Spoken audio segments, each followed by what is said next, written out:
क्या आप भी शहर में जाम की समस्या से परेशान हैं? तुमको नहीं रुकते हो? तुम्हारी उम्र कितनी है? 10 साल। क्या आपको भी अपने घर तक पहुंचने में घंटों जाम में फंसना पड़ता है? कब से चला रहे हो? 1 महीने से। क्या आपको भी जाम लगने पर दूर दूर तक दोनों ओर ई रिक्शा ही नजर आते हैं? जी हाँ, मैं बात कर रही हूँ ई रिक्शा की। रोजाना व्यस्त बाजारों में ई रिक्शे के कारण जाम लगना आम बात है। शहर की टूटी सड़कें और अतिक्रमण भी जाम का मुख्य कारण है। इसके लिए जिम्मेदार नगर निगम ने ना तो महानगर की सड़कों को अतिक्रमण मुक्त करा पाया, ना ही टूटी सड़कों की मरम्मत करा पाई। नमस्कार, मैं रागी श्रीवास्तव और आप देख रहे हैं रागी टाइम्स। शहर में लगातार बढ़ रही ई रिक्शा की तादाद यातायात व्यवस्था पर भारी पड़ रही है। इको फ्रेंडली परिवहन का साधन ई रिक्शा चंद लोगों के लिए बिजनेस का तरीका बन गया है। शहर में कई लोगों ने 100-200 ई रिक्शा खरीद रखे हैं। अब वे लोग 300 रुपए प्रतिदिन किराया वसूल कर गरीबों से चलवा रहे हैं। मनमर्जी तरीके से हो रही ई रिक्शा की बढ़ती तादाद सड़कों पर जाम का मुख्य कारण बनी हुई है।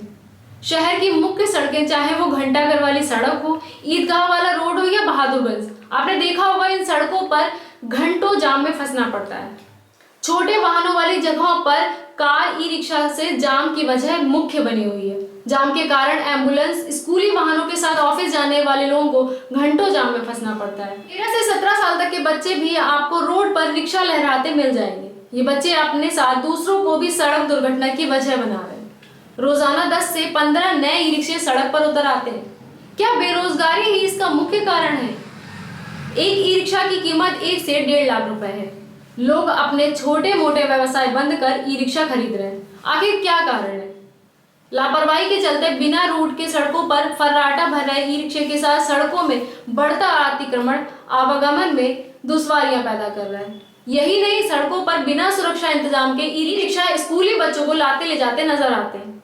क्या आपको भी नहीं लगता कि जिले में सड़कों को देखते हुए ई रिक्शों की संख्या सीमित होनी चाहिए या ई रिक्शों के रूट तय कर उनका पालन कराया जाना चाहिए? 5 साल पहले तक ई रिक्शा सड़कों पर बहुत ही कम नजर आते थे, लेकिन जब डीजल पेट्रोल के दामों में बढ़ोतरी हुई तो इनका चलन तेजी से बढ़ गया और सड़कों पर इनकी संख्या देखने को मिल रही है। लेकिन अब ई रिक्शे सड़कों पर मुसीबत बनते जा रहे हैं। सबसे पहले तो बहुत शुभकामनाएं सर आपको। सीओ ट्रैफिक का भी आपको चार्ज मिल गया। जिम्मेदारियां बढ़ रही हैं, लेकिन सबसे बड़ी जो समस्या है वो जाम को लेकर, तो कैसे निपटेंगे आप इन सब समस्याओं से? Thank you. देखिए, जाम की समस्या है, आपकी बात बिल्कुल जायज़ है। चूँकि अन्य विभागों द्वारा शहर में काम किया जा रहा है, आपको पता ही होगा कि जो नगर जल निगम है उसके द्वारा पूरे शहर में सीवर लाइन डाली जा रही है। उसके तहत खुदाई काम किया जा रहा है। काफ़ी सड़कें खोद दी गई हैं और फिर जब उसको पाटते हैं तो ऊंचा नीचा हो जाता है। और आपको पता है, अंटा चौराहा वाली जो रोड है मेन, वहाँ 400 मीटर पूरा बंद है, ब्लॉक है। वो शहर की मेन रोड है, तो वहाँ से ट्रैफिक जो पास होता था वो अन्य रोडों से जा रहा है। रोडों की चौड़ाई भी कम है, इसलिए थोड़ी जाम की समस्या इस समय है। इसके लिए हमारे सारे कर्मचारी दिन रात मेहनत कर रहे हैं और प्रयास कर रहे हैं कि जो ट्रैफिक हमारा स्मूथ चलता रहे। रोडों की वजह से थोड़ी दिक्कत आती है।